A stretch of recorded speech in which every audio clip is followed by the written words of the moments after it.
Man, I was really hoping to not have to make this video, but here we are. Hello, it's me, Thrawn's Revenge here, again, with some models. These ones, really old. Now, if you are really keen, you'll notice that these two AT-STs, they kinda look like a certain LEGO set.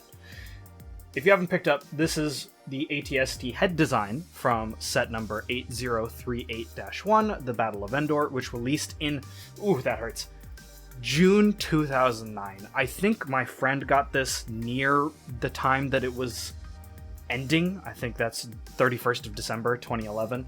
So about a year after that set had retired, my friend had it. I saw his AT-ST and was like, ooh, that's pretty cool.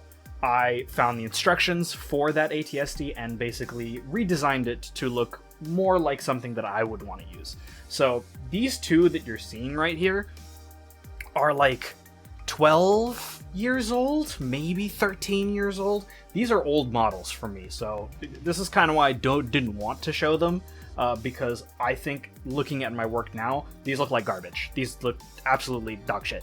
But, you know, it is what it is, and I thought it was about time that I show you some more old models from my back then days, before I really started to learn how to use things like Studio, even before using LDD proper, or learning how to mock better, pretty much. So, you'll notice first that their condition is not great.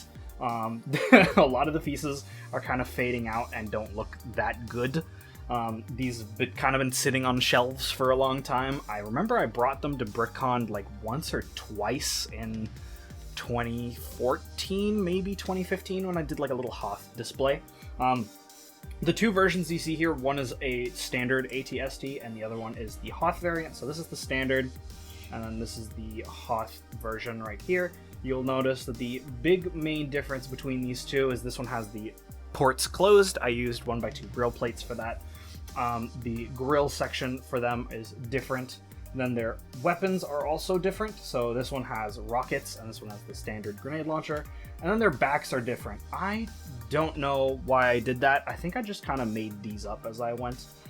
The big cool thing about them that I liked when I had designed them was the fact that the original version of this, like the original set, only had where like the top could open and then the other part could open, but it wasn't really detailed. So I brought it upon myself where this can open, of course, and then the hatch itself could also open independently and looked a little bit better than what the actual set was. And then there's also attachments for both of these. I have like multiple attachments that you can put on the sides, or like an antenna in the back, or like a gun port on the front or something like that.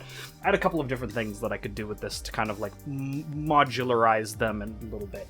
So we'll take a little bit closer on the inside as well.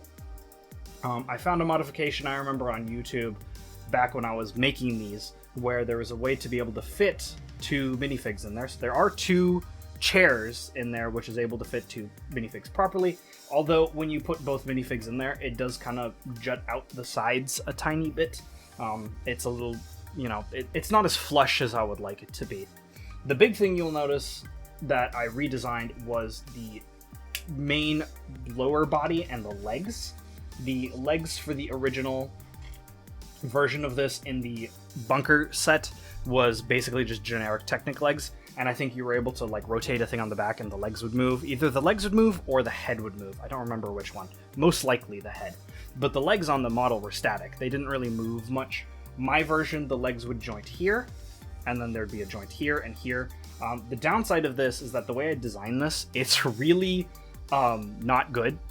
This connection is kind of stiff at times or really loose at times, and is only connected by a single stud on each side. So like if I push this, right, like that just snaps off and now it's not connected anymore. Now I gotta snap that back on.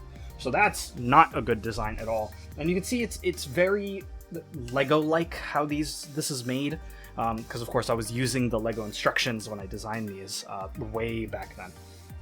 So one of the reasons I'm showing you these is because I will be taking these apart. If you don't know, there are some absolutely incredible designers out there who make some fantastic AT-ST MOCs. We got Goals here, for example. There's the one that's from Brick Vault as well. I don't remember who the designer for that one is. And then we have Empire Legos as well. So there's some like fantastic AT-STs, which is kind of the reason why I never really looked into doing this again, is because either other people had better AT-STs, or I didn't really feel like it was worth it for me to try to get into like that area of designing, because there's already so many options. Also, the big thing with these are not to scale. I find out later, you know, that AT-STs are supposed to be much taller, they're more complicated, you know, their legs joints are at multiple locations, so these are just not good. These are not mock quality AT-STs. So I'm showing these because I'm going to take them apart and I'm going to replace them with proper AT-STs, not designed by me. Jar Jar Bricks is hopefully going to be releasing a AT-ST by Empire Lego, and I will be picking that one up, and then me and Empire Lego are collabing on a Hoth version of the AT-ST as well that he did, and I'll hopefully pick that one up as well when that is available, if it ends up being available, or just get it as a mock since we got the instructions together. So yeah, I was just kind of showing these off as their last hurrah before they go into the garbage can, and by garbage can I mean I take them apart and reuse the pieces for something more interesting. I'll be back to you guys probably next week with a more interesting video, but I do have a partner today. So my new partnership is with Dubby.gg. They are a gaming energy drink company.